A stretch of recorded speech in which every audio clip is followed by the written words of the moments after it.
सभी को जय सिया राम। हम लोग आजकल रामचरितमानस के उत्तरकांड पर चर्चा कर रहे हैं। और सभी लोग जो चाहते हैं, इच्छुक हैं, वो अपने भावों को शब्दों के द्वारा या किसी भी माध्यम के द्वारा उत्तरकांड के विषय में अपनी भावनानुभूति को हम लोगों के साथ साझा कर रहे हैं। इस क्रम में आज हमारे बीच संजना मिश्रा जी इच्छुक हैं। तो संजना मिश्रा जी का स्वागत करते हैं और सभी लोगों से निवेदन करते हैं कि सब लोग अपने आप को प्लीज म्यूट रखें। संजना जी, आपका बहुत बहुत स्वागत है। धन्यवाद दीदी। जय सिया राम। हमने उत्तरकांड में हमने अपने जीवन की उत्तर अवस्था जो हम लोगों की आती है उससे जोड़ने की हमने कोशिश की है कि कैसे हम अपने व्यवहार में ला पाए। तो उसके लिए हमने 2 मिनट पहले हर कांड को अपने जीवन से जोड़ा है।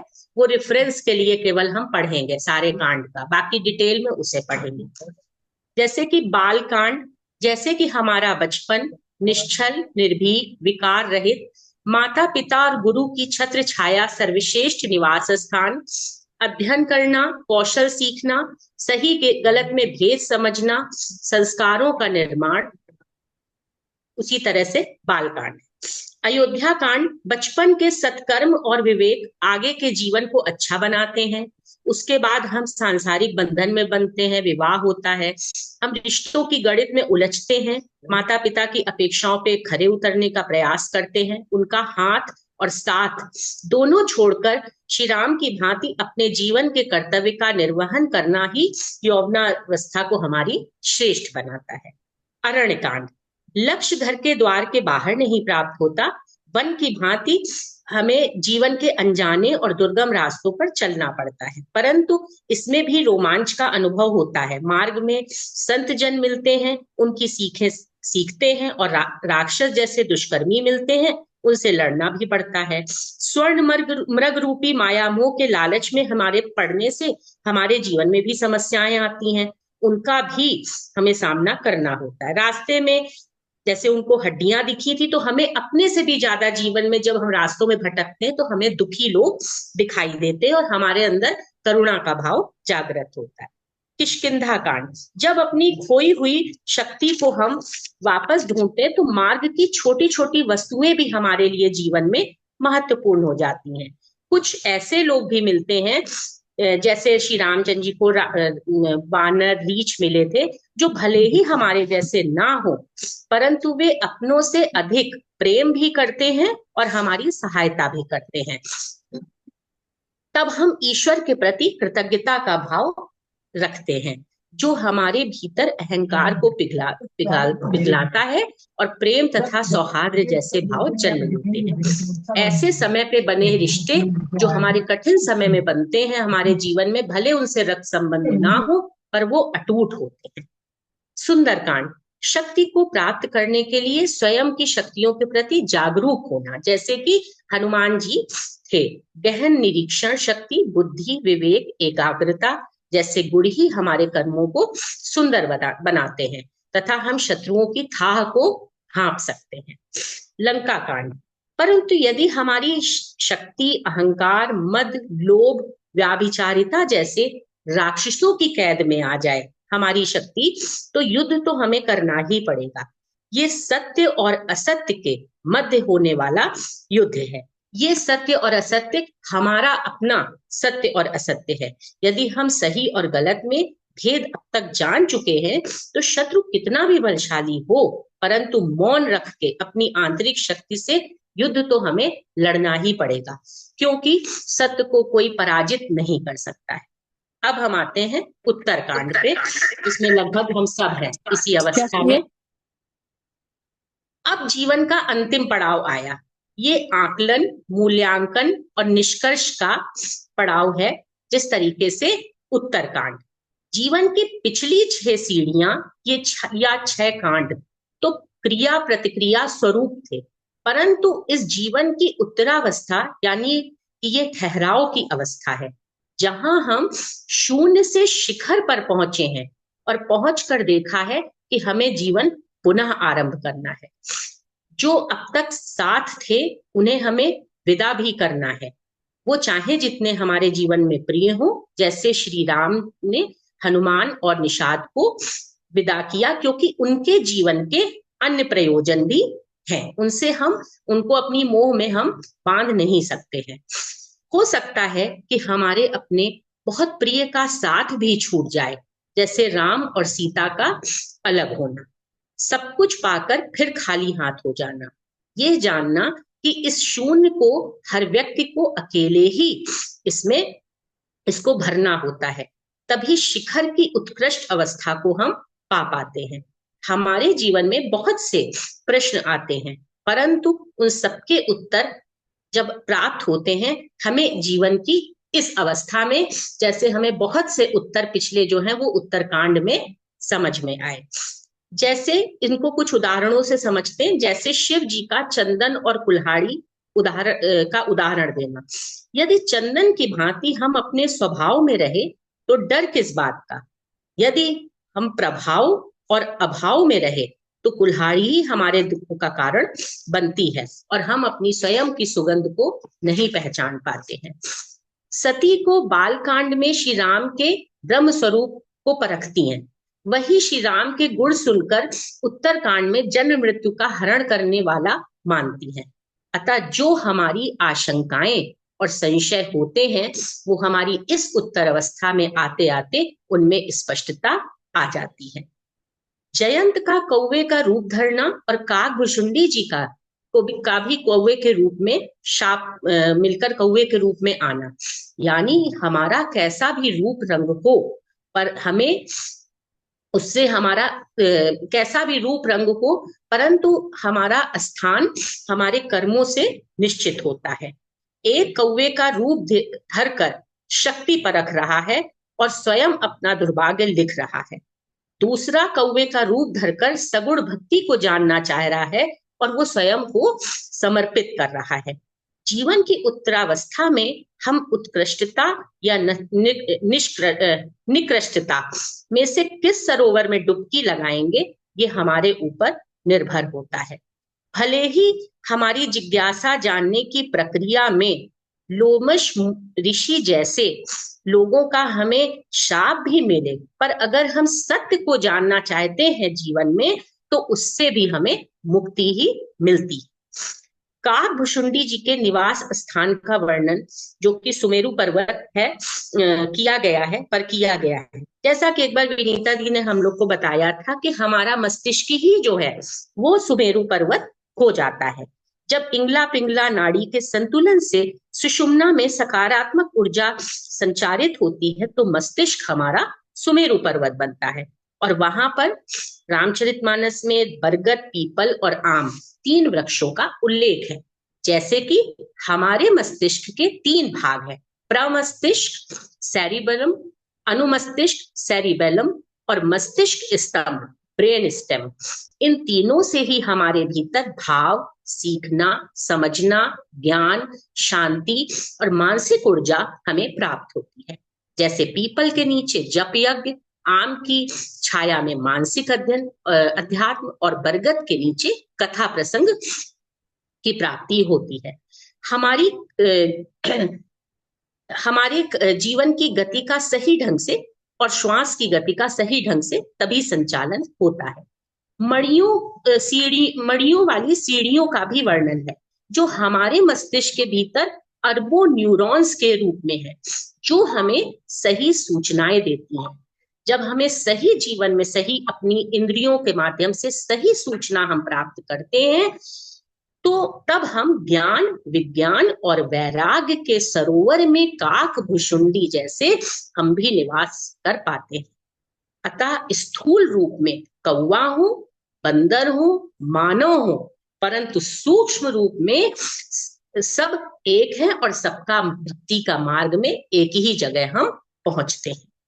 काकभुशुंडी जी का कई जन्म लेना हमारी उन अतीत की घटनाओं में है जिनमें हमारी उपस्थिति जब तब रहती है। जब हम जीवन में भाग रहे होते हैं तो माया हमारे आगे होती है, हम भ्रम में होते हैं। जब हम जीवन में ठहराव से चिंतन करते हैं तो माया हमारे पैरों के नीचे होती है। जब हमारे जीवन में संघर्ष और सफलता अवसाद या प्रमाद का कारण ना बने, और जीवन का तब मेरे हर क्षण प्रसाद होता है। और यही उत्तरावस्था की सबसे बड़ी उपलब्धि है कि जो क्षण जीवन में मिले उसके प्रति प्रसाद पाने जैसी संतुष्टि हो, और ईश चरणों की प्राप्ति होती है, हम स्वयं से परिचित हो पाते हैं। हमारे जीवन की उत्तरावस्था में माया मोह के छूट जाने का भय का त्याग करके जो जैसा है उसको वैसा ही हमें स्वीकारना है, ये हमें समझना पड़ता है। अतः स्वीकृति ही हमें आगे बढ़ने देती है, क्योंकि जैसे श्री रामचंद्र जी ने अपने जीवन में जो जैसे जिस क्षण आया, अच्छा या बुरा, उन्होंने उसको स्वीकार किया। हमारी ऊर्जा तभी सकारात्मक होगी और ज्ञानोदय अवश्य होगा। हमारी जीवन यात्रा के मौन रूप में केंद्र है समर्पण। हर क्षण के प्रति कृतज्ञता। संत भी हमारे, राक्षस भी हमारे, क्योंकि राक्षस के बिना संत का चरित्र सिद्ध नहीं हो सकता है, अतः असत्य के बिना सत्य सिद्ध ही नहीं होगा। आंतरिक शोर की समाप्ति प्रश्न, अपेक्षा और तुलना का स्वतः ही विलुप्त कर देती है। हम उत्तरावस्था में स्वयं अपने आचरण के दृष्टा बनते हैं, जिसे हमारी चेतना देख पाती है। ये समर्पण का भाव देह में रहकर और देह से मुक्त होकर भी जब रहता है, तभी द्वैत की समाप्ति होती है और अद्वैत की प्राप्ति होती है, जिसमें कि हमें सार देखने को मिलता है। तभी हम सच्ची भक्ति कर पाते हैं और मुक्ति पा पाते हैं। जैसा कि उन्होंने, गरुड़ जी ने 7 प्रश्न पूछे, तो उन्होंने काकभुशुंडी जी ने जो है उनको बार बार येन केन प्रकारेण हर तरह से उनको सिर्फ ही भक्ति का मार्ग बताया। और तो इस तरीके से हम भी अपनी उत्तरावस्था को रामचरितमानस से जैसे हमको सार के रूप में हम अब प्रसन्न है पूरी संपन्न करके, तो हम भी अपने जीवन को संपूर्णता तभी प्रदान कर सकते। जय श्री राम।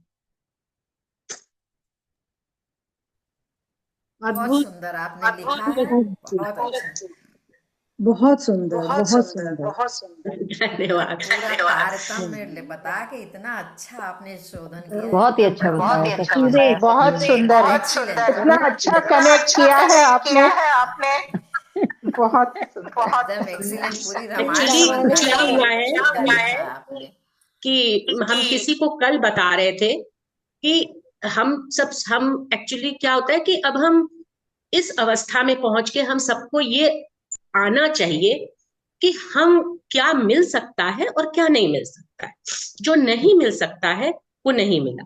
अब मुझे ऐसा लगता है कि जैसे जो हमने सीखा ये राम कुटुंब के विद्यालय में, वो ये सीखा कि अगर हम आधा मतलब माइक्रो% भी अगर कोई होती है यूनिट, तो अगर हम जोड़ ना पाए अपने जीवन से, तो ज्यादा मतलब है नहीं और बार बार पढ़ने का कोई भी चीज। तो वो हमने दीदी से ही सीखी, नंबर ऑफ एग्जाम्पल्स। तो बहुत से लोगों ने हमसे पूछा कि आपको बेंगलोर में कैसा लग रहा है। हमने कहा कैसा लग रहा है भी नहीं पता, पर हम अपने जीवन के पीछे का कोई शोर लेके हम नहीं आए। तो हमने उसी तरह से ये अपनी उत्तरावस्था में जीवन की ये सोचा कि पीछे के 6 सीढ़ियां जो हैं वो सिर्फ क्रिया प्रतिक्रिया है। आती गई घटनाएं हम प्रतिक्रिया करते हैं। अब ये जो आए हैं हम अकेले बैठे हैं, तो अब मेरी उलझने हमें कितना अधिक परेशान कर पाती हैं, ये मेरा होना चाहिए कैलकुलेशन। तो हमने उसी के लिए छोटा सा प्रयास किया। बहुत बढ़िया, बहुत ज्ञानवर्धक, बहुत ही practical। सुंदर, एकदम नए तरह से समझ में आया आज कि अपनी पीछे की चीजों को जैसे है वो रास्ते के पत्थर छोड़ते हुए हम आगे बढ़ सकते हैं। बहुत सुंदर, हमें भी बहुत अच्छा लगा। बहुत सुंदर। आपको प्रेजेंट में जीना है। और ये भी बहुत अच्छी बात कि हर स्टेज को स्वीकार करते चले जाएं तो बढ़िया है। हाँ, ये बहुत अच्छा और उससे सीख लेते जाएं, बिल्कुल बिल्कुल। उसका निष्कर्ष निकाल के अभी जो सामने आता जाए उसको स्वीकार करें प्रसाद के। और वो मैंने एक सेकंड अभी हमने ऐसे जोड़ा कि अभी मैंने एक न्यूरो साइकोलॉजी पे बुक लिखी है, और उसमें अरे वाह। ये पूरा टोटल था साइंस, रामचरितमानस की साइंस थी जो मैंने ये लिखा है। मस्तिष्क मतलब मैं इतना सरप्राइज थी कि ये 3 वृक्ष यहाँ पे और 3 ही मस्तिष्क के भाग, और तीनों के नीचे जो प्राप्ति हो रही है जो इसमें लिखा है भाई, मानसिक ऊर्जा, अध्यात्म, वो वही उन तीनों से मिल रहा है। क्योंकि मैं तो साइंस स्टूडेंट हूं नहीं, तो मुझे तो इतना मेरा, लेकिन जब मैंने बाई चांस देखी बुक लिखी और ये तीनों भाग और न्यूरॉन्स की वर्किंग जब मैंने पढ़ी, तो वो वही तो है। तो मतलब बड़ा रोमांचक लगा। तो धन्यवाद राम कुटुंब को कि नए प्रयोग करने देता है वो हम लोगों को। मजा आ गया, बिल्कुल आपने निचोड़ में बता दिया कि अभी तक की अपनी जिंदगी क्रिया और प्रतिक्रिया थी, जितनी जरूरतें बस उसको करते जाओ। अब मतलब माँ होती हैं, धीमी हो जाती हैं, पर उस समय हमारी गति धीमी हो नहीं पाती, हम उनके साथ कदम मिला नहीं पाते। वो बेचारी वो दरवाजे के एक तरफ खड़ी हो जाती थी कि हमें जल्दी है, हम निकल जाएं। तो हम रुक भी नहीं सकते थे, मतलब जब तक दिमाग में ठहराव नहीं आए तब तक शरीर नहीं ठहरता है, शरीर भागता रहता है। और ये बहुत अच्छा है कि अपन को इतना जीवन मिला है और इतना सत्संग मिला है कि हम अपने उत्तरार्ध को एनालाइज करके और निष्कर्ष पे पहुंच के, और जो और हमारा सबसे बड़ी ये अभी बात कि टाइम भी हल्का, मिला है। पिछला जो भी है कुछ ढोना नहीं है, पिछला जो भी हाँ, जीवन का कुछ ढोना नहीं है, एकदम हल्के होके अब हाँ क्योंकि इस अब आपके हाँ पास टाइम है अपने हाँ लिए। हाँ। अच्छा, और एग्जाम्पल से तो बहुत अच्छा लगता है ना, पुराने को छोड़ते जाओ। सोचो हनुमान को छोड़ा, परिस्थितिवश सीता जी को छोड़ा, और ठीक है वो बच्चन जी की कविता ना कि नभ से इतने तारे टूटते हैं, कब नभ उनके लिए बैठ के रोता है। रोता है। तो अपने को हाँ आगे बढ़ना है, आगे देखना है, और क्या। तो इसी में उलझे रहेंगे तो फिर हम पकड़ कहाँ पाएंगे फिर हम। ठीक है, कहा विनीता जी बहुत नहीं दिख रही? हम सुन रहे हैं, सबके भाव सुन के हम भाव विभोर हैं। हाँ दिख गई, और दिख गई, दिख गई।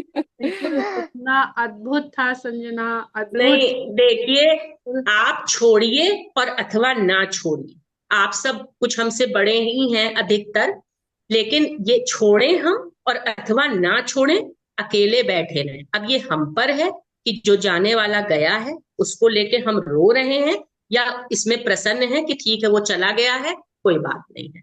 सब अपने ऊपर है, सारा मेंटल ही है सारा बिल्कुल हमारा सही, अपना। सही बात, वेरी ट्रू, बहुत सही अच्छी बात बात है, बोली, बहुत बहुत अच्छी बेटी बात। बेटी बगल के रूम से आकर कह गई है वर्क फ्रॉम की धीरे बोलिए मम्मी, है ओ ना। My God.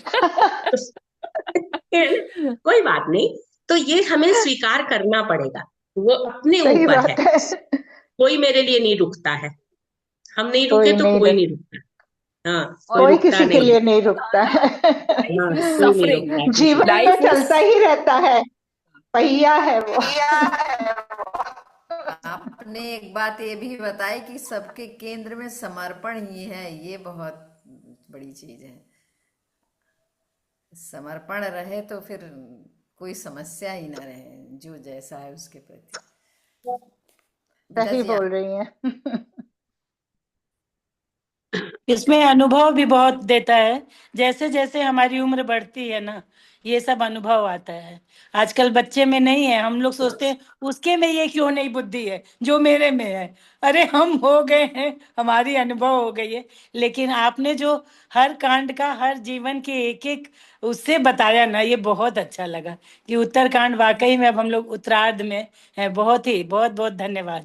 जय श्री राम, जय नहीं श्री तो राम। मेरी बेटी ने मुझसे कहा था 16-17 साल में कि 50 वाले हमसे एक्सपीरियंस की उम्मीद मत करिए। जब मेरी अरे 50 बाप साल रे। के हम हुए थे, बोली मुझसे आप उम्मीद मत करिए, मैं गलतियां करके सीखना चाहती हूँ। मैं चुप रह गई थी। यही अनुभव है, यही ये अनुभव है, बहुत क्या करेंगे। ये बहुत यही बहुत सी चीजें हम उस समय नहीं समझते थे, अब समझते हैं सब, मतलब जो अपने बड़ों की भी परेशानियां हाँ, या जो भी उनकी, तो वो अब हम उस स्टेज पे आए हैं उनके एज पे, तो अब समझ रहे हैं। बहुत बहुत चलो। धन्यवाद संजना, बहुत ही सुंदर। और मेरे मुंह से तो एक ही शब्द निकला, अद्भुत, वास्तव में अद्भुत।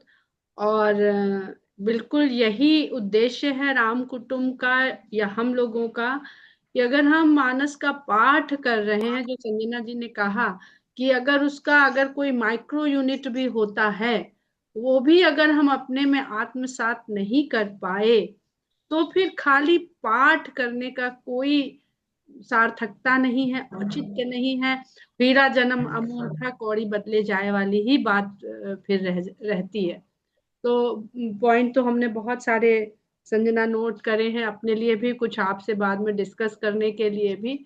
और जो मस्तिष्क का आपने जो बताया, बहुत ही सुंदर बताया, बहुत सुंदर। और सोपान की मणियां जो आपने बताई, वो वास्तव में बहुत ही अच्छे से आपने उसको जोड़ा। और मेरी ये आपसे विनती है कि आप अपने इस पत्र को हमको भेजिए, और हम इसको ग्रुप में, अगर टेक्स्ट फॉर्म में हो ये, हाँ, और हमें लगता है आपने टेक्स्ट फॉर्म में ही लिखा होगा, तो उसको यहाँ पर अवश्य साझा करेंगे, क्योंकि ये ऐसा आपका जो भी पत्र था या आपके जो विचार थे, भाव थे, ये बार बार पढ़ने लायक हैं और बार बार पढ़ के समझने लायक हैं।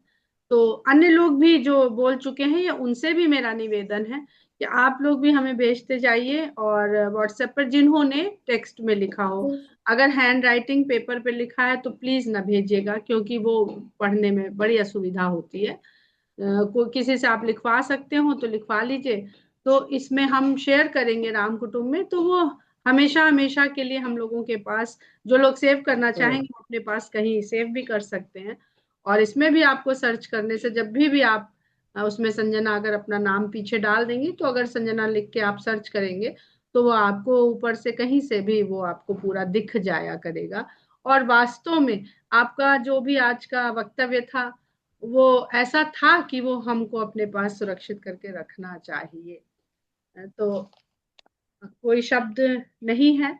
और ये बिल्कुल हम कहेंगे कि आज आपका ये सुन के हमें आगे व्याख्या करने में हमें बहुत आसानी मिलेगी, तो बहुत सारी सुविधा हो जाएगी इसके द्वारा, जिस तरह से आपने इसमें बखान किया। हमारे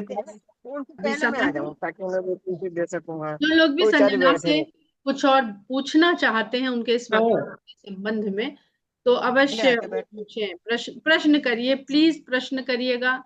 अपना अनुभव मत बताइएगा, ये जो आज इन्होंने बोला है उस पर आधारित प्रश्न। कोई बात जो आपको उस समय नहीं समझ में आई हो, मेरी तो बहुत सारी हैं जो नहीं, मतलब हमने जल्दी जल्दी नोट कर ली है, तो अगर ऐसी कोई चीज है तो आप उनसे हाँ, वीणा एक पाणी जी कह प्रश्न रही है संजना जी। वीणा पाणी कह रही जी, वो जो आपने मस्तिष्क के 3 भाग बताए और उसको वृक्ष से जोड़ा और वो कैसे एक्टिवेट होते हैं, वो जरा समझा देती तो बहुत अच्छा होता। नहीं, हम उसको एक एक लाइन में बता देते हैं। अच्छी बात है। जैसे कि बाल कांड अगर आप देखिए, जी, तो रामचंद्र जी जैसे, तो बचपन देखिए हर एक का सुंदर होता है, क्योंकि हम बहुत निश्चल होते हैं ना, गरीब थे, अमीर हो रहा थे। है, इको हो रहा है, पता नहीं क्यों ये आवाज इको हो रही है संजना जी। मेरी इको हो रही ना, अब नहीं हो रही। हाँ, अब नहीं। तो जैसे अगर आप देखिए, तो जैसे और क्या था, पढ़ने गए हम लोग, खेलने गए, है ना, टीचर्स को हम लोग बहुत मानते थे, मम्मी पापा को अपने बहुत मानते थे। हम अपनी जनरेशन की बात कर रहे हैं, जितने लोग हम लोग यहाँ बैठे, ठीक है ना, हम आगे आने वाले बच्चों को कुछ नहीं बोल रहे। तो वो हुआ, बाकी जो कह दिया गया मान लिया, ठीक है। अच्छे बुरे में भेद हमको बताया जाता था, गुरु बताया कि माँ बाप बताए कि वो फला ऐसा बेटा ऐसे नहीं करते, वैसे नहीं, तो हम लोग सीखते, लर्निंग बहुत थी ना उस समय। फिर निकले ना अपने अपने जीवन में, है ना, हम लोग के जो अवस्था है उसमें करियर तो चलिए वो जो था बीए एमए किया या जिसको जो करना था किया, शादी हुई। अब शादी में से, इसमें से कौन ऐसा है जिसकी शादी के बाद हम उलझे ना हो गणित में? जो रामचंद्र जी, रिश्तों ही की तो बात थी। मेरे विचार से संजना, वीणा पाणी जी का प्रश्न ये है कि जो आपने 3 वृक्ष और मस्तिष्क के 3 भाग अच्छा वो पूछ रही है। हाँ, उसको अच्छा, अरे हमने नहीं सुन पाए, हम समझे। हाँ, 3 हमने बरगद, फिर हाँ पीपल और आम, 3 के वृक्ष की बात हुई है। तो जो हमारा तीन भाग मस्तिष्क के होते हैं, प्रमस्तिष्क, अनुमस्तिष्क और मस्तिष्क स्तंभ। ये तीनों भागों का हमने क्रिया विधि अलग अलग नहीं लिखी है, पर जो मस्तिष्क स्तंभ है वही हमारी रीढ़ की हड्डी से जोड़ता है। इसको इंग्लिश में ब्रेन स्टेम कहते हैं। तो होता क्या है कि यही इन्हीं से जितने हमारे चलते हैं। हम लोग जीवन भर कहते रहते हैं कि हृदय में भाव, हृदय में कोई भाव नहीं है, मस्तिष्क से ही हमारे आ रहा है प्रेम, दया, करुणा, सीखना, समझना, शांति, वैराग्य, जितना भी है ये सारा मानसिक है हमारा। तो वो ये तीनों भागों का जो जब सही ढंग से काम करते हैं तभी हम ये क्रियाएं अपने जीवन में भी कर पाते हैं। और जो अभी प्रॉब्लम्स हो रही हैं हमारी इसकी डिप्रेशन वगैरह की, या जो ब्रेन सेल्स हैं वहां हमारे ऑक्सीजन पहुंच ही नहीं रही है पूरी, जो हमारे लाइफ स्टाइल अभी हो गए हैं लोगों के, तो हमारी नहीं पहुंच रही है, तो वो भाग ठीक से काम नहीं करते। तो उसी तरीके से बरगद काकभुशुंडी जी के उसमें 3 वृक्षों का है, बरगद, पीपल और आम का। तो जब हम इन तीनों के नीचे इन तीनों की जो भी तत्व है हम प्राप्त करते हैं, है ना, उसके नीचे जप यज्ञ बताया, आम के नीचे मानसिक, जब हम प्राप्त करते हैं तो हमारे अंदर, उनके अंदर ज्ञान, विज्ञान और वैराग्य 3 उनके साथ जोड़े गए हैं शब्द। तो ऑटोमेटिकली जब मेरा मस्तिष्क के ये तीनों भाग, प्रमस्तिष्क, अनुमस्तिष्क और मस्तिष्क स्तंभ जब मेरे काम करेंगे ठीक से, तो ऑटोमेटिक मेरी नजर, मतलब मेरा सोचना, समझना सब मेरे क्लियरिटी होगी। हमें क्यों ना अल्जाइमर्स होगा, ना डिप्रेशन होगा, कोई चीज हमें नहीं होगी। तो ऑटोमेटिक हमारे जीवन जीने, उत्कृष्ट जीवन अपने आप हमारा होगा, स्वतः होगा। जीवन की उत्कृष्टता बुढ़ापे तक चाट खाने में और कचौड़ी खाने में थोड़ी ना है, या BMW चलने में। जीवन की उत्कृष्टता है कि आखिर तक हमारे नीचे की जनरेशन हमें बरगद, पीपल और आम की तरीके से हमें देख पाए, हमारे आने वाली जनरेशन उन्हें आराम मिले। तो उसके लिए तो हमें स्वस्थ खुद को रखना पड़ेगा ना, मानसिक रूप से। शारीरिक क्षय तो होगा उम्र के साथ, पर मानसिक स्ट्रांग रखने के लिए तो ये 3 वृक्ष कहे भी जाते हैं, है ना, मतलब उसके दृष्टि से, पूजा की दृष्टि से। हाँ, 1 मिनट, हम यहाँ पर आपको टोक रहे हैं संजना। हाँ। जो आपने बहुत सुंदर सुमेरु पर्वत और मस्तिष्क का जो हम लोग हमेशा इस तरह से बात करते हैं, और नीलगिरी पर्वत पर मेरे ख्याल से आप उसी प्रसंग का वर्णन कर रही हैं। हाँ हाँ हाँ हाँ। जहां तक हमें याद पड़ता है वहां पे 4 वृक्षों की बात है, चार वृक्षों की बात है, एक पाकर भी है, पाकड़ भी है। पीपल और बरगद। आप बहुत सुंदर, और पाकर का ही एक ऐसा वृक्ष है, जो 3 वृक्ष आपने बताए। क्षमा चाहते हैं कि हम बीच में इसमें इंटरप्ट कर रहे हैं। नहीं नहीं, कोई बात नहीं, बताइए। पीपल बहुत सुंदर आपने बताया ऑक्सीजन के लिए। जब ऑक्सीजन पूरी तरह से ब्रेन की एक एक सेल में जाएगी तो अपने आप वहां वो उसकी वर्किंग, उसका फंक्शन ठीक रहेगा। और आम जो है वो फल की प्राप्ति के लिए होता है। इसको हम लोग जब उत्तरकांड पढ़ेंगे तो फिर चर्चा करेंगे। और बरगद को गोस्वामी जी ने, आपने बताया कि वहां पे कथा वहां पे हो रही, तो कथा के लिए और बरगद मूल के लिए जाना जाता है। उसकी जड़ें बहुत सारी होती हैं और बहुत बड़ी होती हैं, फैलता बहुत अधिक है। और बरगद को गोस्वामी जी ने हमेशा विश्वास का प्रतीक माना है। तो कथा तब आप जुड़िए जब आपके भीतर विश्वास ऐसा दृढ़ भी हो जाए और विस्तार भी हो जाए। पाकर का जो वृक्ष है वो परोपकार का प्रतीक है, क्योंकि पाकर ही एक ऐसा वृक्ष है जिसका फल मनुष्य के लिए नहीं है, वो अन्य जीव जंतुओं के लिए है। गिलहरी है, चिड़िया है, उसमें घोंसले बनाते हैं और उसका फल जितने भी हमारे प्राकृतिक या वन के पक्षी हैं वो उसको खाते हैं। तो हम इस जो उन्नति कर रहे हैं, उत्तरोत्तर वृद्धि उन्नति कर रहे हैं, यहाँ पे पाकर का प्रतीक परोपकार से। और देखिए, पाकर देने की भी प्रवृत्ति हो, पाकर स्वयं का उद्धार या स्वयं को मोक्ष कर लिया तो ये हम स्व केंद्रित हो गए। लेकिन पाकर अगर हमने देने की प्रवृत्ति रखी तभी मोक्ष है। तो आप अब आगे कंटिन्यू कर सकते हैं। धन्यवाद। हाँ, नहीं, हमने अपने बता दिया, यही हमारी जितनी अकल में आया उतना बता दिया हमने। जी, बहुत बहुत सुंदर, आज की चर्चा बहुत सुंदर रही। हम यहाँ पर सभी से अनुमति चाहते हैं। जय सिया राम। जय श्री राम, जय श्री राम, बहुत बहुत धन्यवाद।